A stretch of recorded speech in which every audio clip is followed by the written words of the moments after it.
Hello students, आज हम कुछ और प्रोग्राम स्टडी करेंगे और पहला आपका पैटर्न का ही है। तो देखिए आपका पहला पैटर्न का प्रोग्राम क्या कह रहा है। हमने इस तरह की आउटपुट आपके लिए स्क्रीन में आनी चाहिए। तो उसके लिए हमने सबसे पहले क्या किया, एक फॉर लूप लगाया जिसमें आई इन रेंज 0, 10, 2 टू इसलिए दिया क्योंकि हमें यहाँ पर दो दो का इंक्रीमेंट चाहिए। ठीक है, हमने जे लूप को भी लगाया यहाँ पर और जे लूप को भी हमने क्या किया है, दो का इंक्रीमेंट दे रखा है और लूप वही है 0, I तक चले और हमने आई को यहाँ पर प्रिंट आउट में भी दे दिया है। तो इसका मतलब जो आपका आई है वो चलेगा आपका 0, 2, 4, 6 और 8। ठीक है, ये लूप चलने ही चलने हैं। अब जब यहाँ पर हम आ रहे हैं तो व्हाट विल बी हैपन।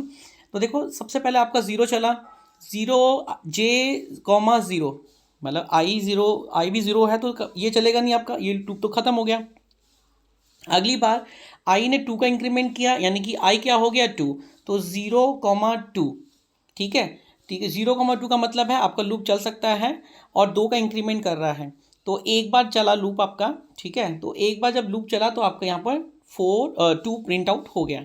ठीक है, अगली बार आपका लूप जो चला अगली बार हो गया आई आपका कितना हो गया 4, तो यानी कि 0, 4, 2।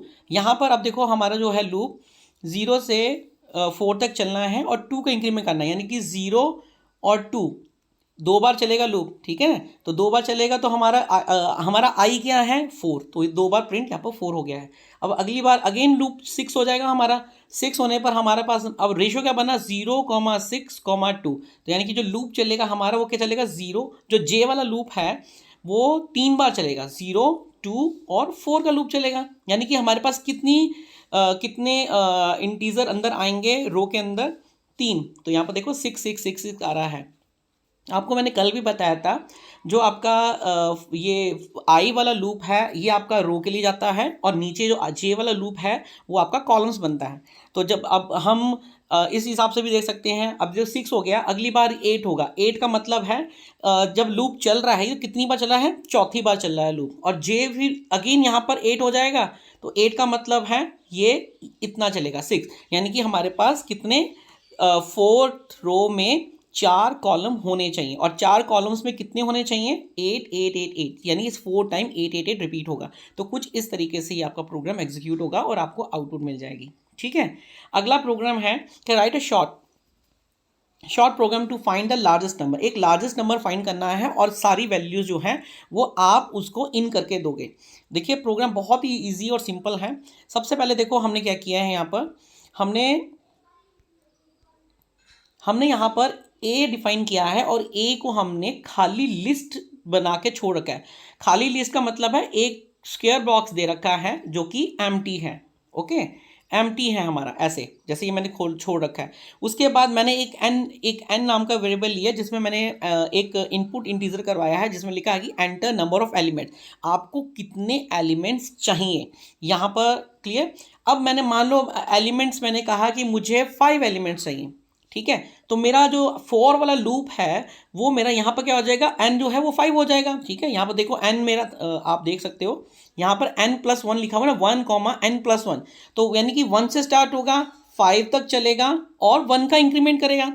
उसके बाद मैंने b नाम का एक वेरिएबल लिया जो कि फॉर लूप के इंटेंट के अंदर है। इसका मतलब मेरा जो लूप है वो 1, 2, 3, 4 टाइम मेरा लूप ये चलेगा, क्योंकि मैंने आपको बताया ना फॉर लूप में लास्ट लूप नहीं चलता है। तो मैं अपनी वैल्यूज़ को इन कराऊंगा। ठीक है, ये जो बी वाली स्टेटमेंट है ये क्या कर रहा है, आपको हर बार एक नया वेरिएबल इंसर्ट करने की परमिशन देगा। ओके, और हर बार जब आप इंसर्ट करने की परमिशन देगा तो a.append b, देखो b नाम का जो वेरिएबल है वो यहाँ पर आ रहा है। अपेंड एक फंक्शन है जो कि आपका क्या कर रहा है, इस लिस्ट के अंदर वो सारी वैल्यूज़ को स्टोर करवाएगा। ठीक है, जो भी वैल्यू आप डालोगे ना 4 टाइम्स वैल्यू जो डालोगे वो ए के अंदर स्टोर हो जाएगी। ठीक है, अपेंड एक फंक्शन है जो कि आपकी लिस्ट के अंदर हर एक वैल्यू को स्टोर करके रखेगा। उसके बाद हमने एक फंक्शन सॉर्ट नाम का एक फंक्शन है, हमने a.sort कर दिया है। सॉर्ट का मतलब होता है कि भाई जो भी इंटीजर आप जो भी वैल्यूज़ डालोगे ना आप उनका पैटर्न जो है ना 5, 3, 7 ऐसे डाल देना, या किसी भी और तरीके से डालोगे तो जब सॉर्ट करेगा तो वो उसको अरेंज कर देगा, असेंडिंग ऑर्डर में अरेंज कर देगा।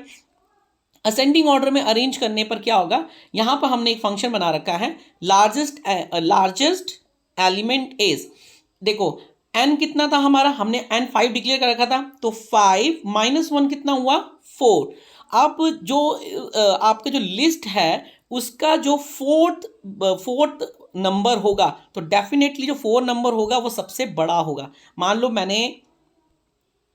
लो जब ये प्रोग्राम आप बनाकर एग्जीक्यूट करोगे तो मैंने यहां पर डाला 5 7 3 एंड 6। ओके, अब सॉर्ट, ये सारा का सारा जो मैंने किया है ना अपेंड मोड, इसके अंदर जाएगा और ये यहां पर जाकर स्टोर हो जाएगा ए के अंदर, और सॉर्ट फंक्शन इसी से कंसल्ट है, तो वो क्या करेगा, इसको अरेंज कर देगा। अरेंज कैसे करेगा, 3 5 6 एंड 7। ओके, यानी कि इंडेक्सिंग फॉर्म, मैंने आपको कहा था ना इंडेक्सिंग फॉर्म चलती है लिस्ट के अंदर भी। तो देखो आपने 5 चूज किया था, तो 5 माइनस 1, यहां पर जो फॉर लूप लगा हुआ है ना, 5 माइनस 1 इक्वल टू 4, तो 0 1 0 1 2 3। तो ये आपका चौथा जो आपका प्लेसमेंट फोर्थ है वो कहने में तो 4 है, लेकिन मतलब काउंटिंग में 4 है लेकिन प्लेसमेंट 3 है, तो वो उसी को पकड़ेगा, यानी कि लार्जेस्ट वैल्यू जो होगी वो आपकी यही होगी। ठीक है, तो इस तरीके से आप इस प्रोग्राम को एग्जीक्यूट कर सकते हो और चला सकते हो। ओके, आप बनाकर देखिए और अच्छे से अंडरस्टैंड कीजिए। देखिए मैंने एक छोटा सा इसको एक आउटपुट दे रखा है, मैंने 3 डाला, 3 इन करवा दिए और 54 आंसर आया। 3 का मतलब है 3 माइनस 1, 3 माइनस 1 का मतलब क्या हुआ 2, तो अब 0 1 2 का एलिमेंट आया तो आपका 54, सब जो 54 की प्लेसमेंट होगी वो लास्ट की होगी, तो वो इजीली कर जाएगा। इसी तरीके से एक और प्रोग्राम है, बाकी ये जो आपका थर्ड प्रोग्राम है, ये प्रोग्राम भी बिल्कुल इसी तरीके से ही है, सेम एज इट इज़ है, बस थोड़ा सा चेंज है यहाँ पर। आप ये प्रोग्राम बनाओगे, दोनों अलग अलग मतलब कि हैं, अलग अलग हैं, आप सेपरेटली लिखोगे भी। ठीक है, ये जो लाइन है ना यहाँ पर, इस लाइन को मैंने नीचे थोड़ा सा चेंज कर दिया, मतलब कि वहाँ पर आप दिख रहे हो जो लाइन आपकी यहाँ पर लिखी गई है, ये ए ब्रैकेट के अंदर n-1 लिखा हुआ है, इस जगह पर आपको ये लिखना है, कॉमा देने के बाद आपको यहाँ पर लिखना है ए ब्रैकेट -2, कुछ इस तरीके से लिखना है। आपको मालूम है अगर मैं ये प्रोग्राम एग्जीक्यूट करूंगा तो इसी प्रोग्राम में अब मेरा आंसर थर्ड प्रोग्राम के लिए क्या होना चाहिए, 43 होना चाहिए। क्यों होना चाहिए 43, अब मैं आपको ये भी रीजन बता देता हूं। देखो आपको अभी पता था कि हमने सॉर्ट नाम का फंक्शन लगाया, सॉर्ट नाम के फंक्शन से क्या होता है 12 43 एंड 54, ये आपका आउटपुट सॉर्टिंग हो गया होगा। ठीक है, 0 1 एंड 2 ये इसकी प्लेसमेंट हो गई। ओके, तो जब हमने यहां पर किया था तो हमारा n3 था ना, तो 3 माइनस 1 इज इक्वल टू 2, तो 2 के हिसाब से ये प्लेसमेंट आ गई। अब यहां पर हमने -2 कर रखा है, तो -2 का मतलब है ये नेगेटिव का -1 और ये नेगेटिव का -2 और ये -3, तो नेगेटिव का -2 का मतलब है 43, तो इसका आंसर 43 आएगा। यानी कि सारा प्रोग्राम एक जैसा ही है, बस इस लाइन से आप जरा चेंज करोगे तो आपको एक नया आउटपुट मिलेगा कि सेकंड लार्जेस्ट नंबर कौन सा है। ठीक है, आप अपनी वैल्यूज को और बड़ा करके भी लिख सकते हो, मैंने तो छोटा छोटा वैल्यू लिखा है ना कि 12 54 43, आप चाहो तो बड़ी वैल्यू को लेकर भी एग्जाम्पल बना सकते हो। ठीक है, आपको ये समझ में आ गया होगा। ठीक है, नाउ नेक्स्ट इज योर, बहुत अच्छा प्रोग्राम है, दैट्स कॉल्ड फेबनॉनिक सीरीज का प्रोग्राम है। देखो फेबनॉनिक सीरीज का प्रोग्राम में क्या होता है, ये आप देख रहे हो 0 1 1 2 3 5 8, ये हर बार अपनी पिछली डिजिट से क्या करता है प्लस कर जाता है। तो देखो 0 + 1 is equal to 1, 1 + 1 is equal to 2, 2 + 1 is equal to 3, 3 + 2 is equal to 5 और 5 + 3 is equal to 8 and so on. इसी तरीके से ये कंटिन्यू चलता रहेगा। ठीक है, अब प्रोग्राम में देखो सिंपल प्रोग्राम है, हमने f इज इक्वल टू 0 ले रखा है, s इज इक्वल टू 1 ले रखा है, और हमने उसके बाद प्रिंट कमांड दे रखी है f और s। अब ये हमने वेरिएबल जो दे रखे हैं, देखो हमें वैल्यूज को इनिशियलाइज करवाने की जरूरत होती है, मैंने आपको पहले भी बताया। तो अब इसकी वजह से क्या होगा, आपका 0 और 1 आपको प्रिंट आउट स्क्रीन में मिल जाएगा। Clear, now next for loop में हमने ये बताया है कि हमारा फॉर लूप 1 से लेकर 19 तक चलना चाहिए, और हर बार मतलब ये कंडीशन ट्रू होती रहेगी, तब तक होती रहेगी जब तक कंडीशन चलती रहेगी। ठीक है, 1 से लेकर 18 तक का ये लूप चलेगा आपका। ओके, नाउ अब क्या हो रहा है, हमने टी नाम का एक वेरिएबल लिया है जो कि क्या कर रहा है, एफ और एस जो आपकी ये 0 और 1, 0 + 1 को यहाँ पर वो प्लस कर रहा है और टी के अंदर स्टोर कर रहा है। और टी को हमने यहाँ पर प्रिंट आउट के लिए भी डाल दिया। तो यानी कि जब दोनों प्लस होंगे तो टी के अंदर जो वैल्यू स्टोर हुई 1, तो यहाँ पर आपका 1 भी आ जाएगा। ठीक है, उसके बाद हमने यहाँ पर एक कंडीशन अप्लाई कर दी है। आपको मालूम है हमने स्वैपिंग वाला प्रोग्राम किया है ना, हमने क्या किया, एफ एस नाम के जो दो वेरिएबल्स हैं ऊपर ले रखे, उसको हमने क्या किया, एस कॉमा टी कर दिया। एस का मतलब आपका ये वाला वेरिएबल और टी का मतलब आपका यहाँ से जो निकलेगा ना वेरिएबल दिस वन से, उसको यहाँ पर स्टोर कर दिया। अब एस कितना है हमारा 1 और टी कितना है हमारा 1। अब एफ और एस के अंदर क्या वैल्यू स्टोर होगी 1 + 1। तो नेक्स्ट टाइम 1 + 1 का मतलब हो गया 2।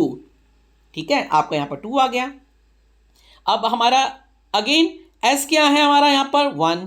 ठीक है, उसके बाद टी हमारा क्या है 2। तो दोनों को आप अब कर लो, फिर दोनों प्लस करेंगे, यानी कि एफ एस के अंदर वैल्यू क्या स्टोर होगी, एफ के अंदर 1 होगी और एस के अंदर 2 होगी। तो दोनों को जब प्लस करेंगे तो आंसर आ जाएगा 3। देखो मेरा आ गया 3।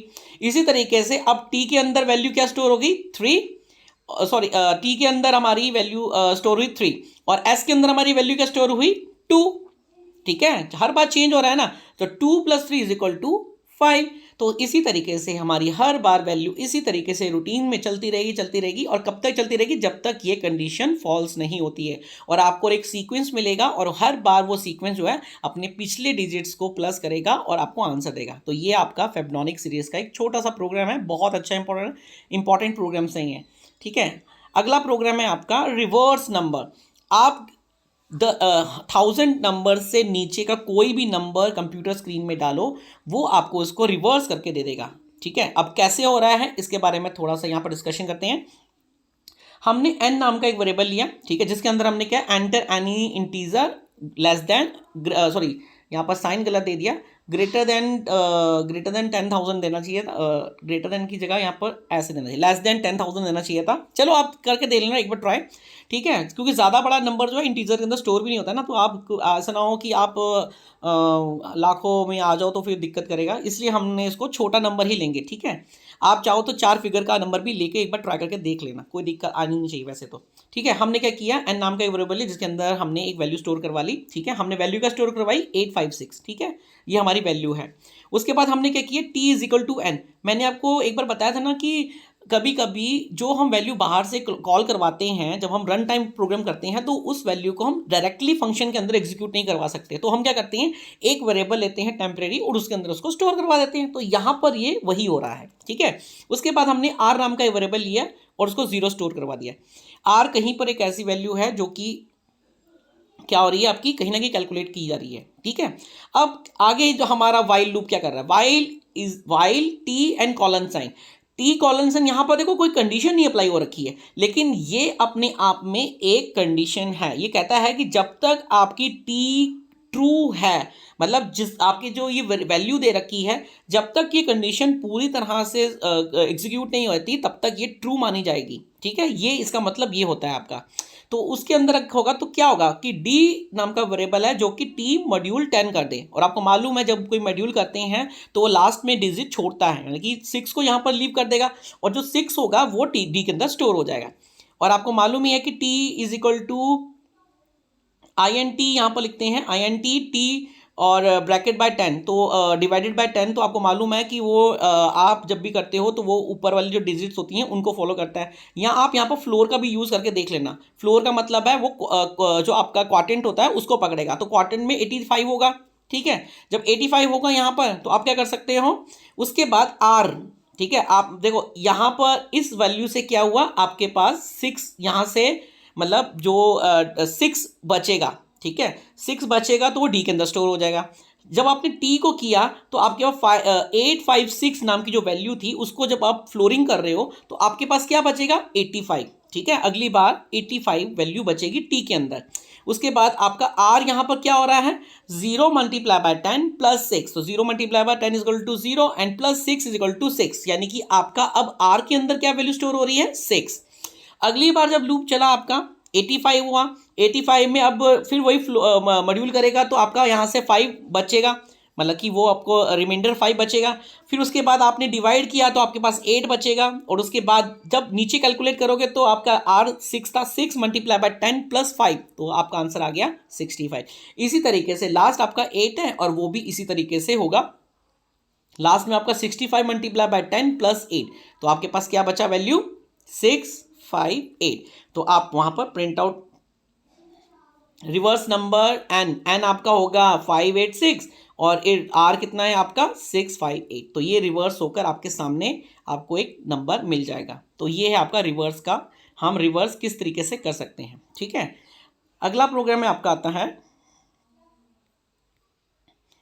अगला प्रोग्राम है आपका, बहुत अच्छा प्रोग्राम है ये भी।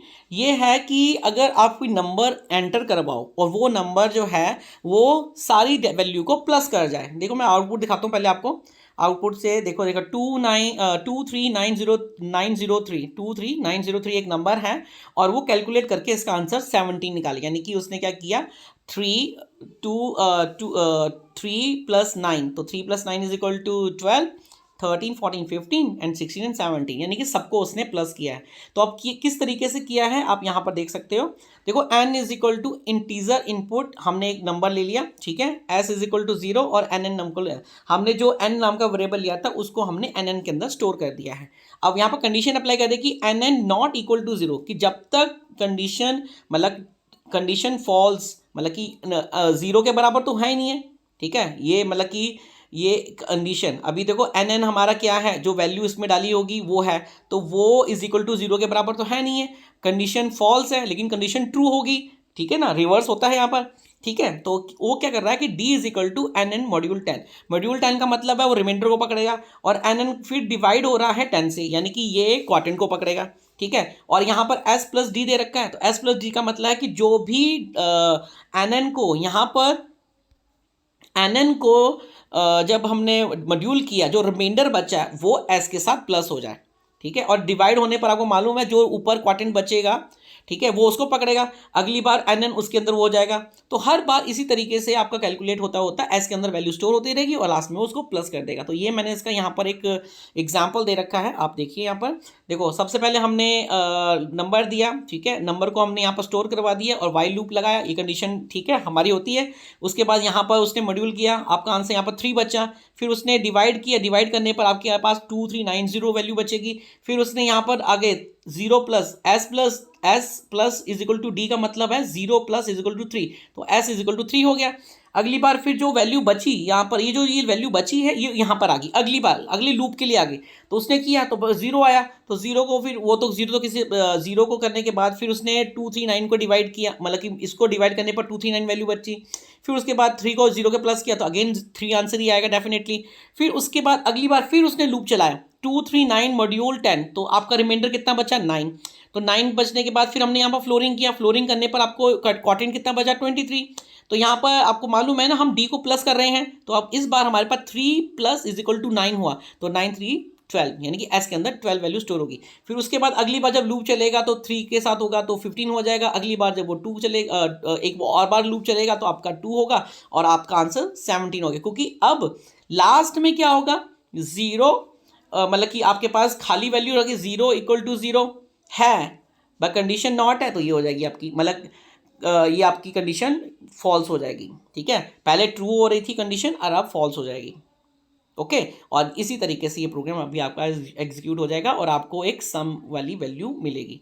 ठीक है, तो ये 6 प्रोग्राम है, इनको भी आपको कॉपी में करना है और अच्छे से अंडरस्टैंड करना है और अपने कम घर में टाइम मिले तो इनको बनाकर भी देख लो। ओके, बाकी की जो चीज़ें रह जाएंगी वो हम क्लास में डिस्कशन कर लेंगे। ठीक है, ओके, थैंक यू।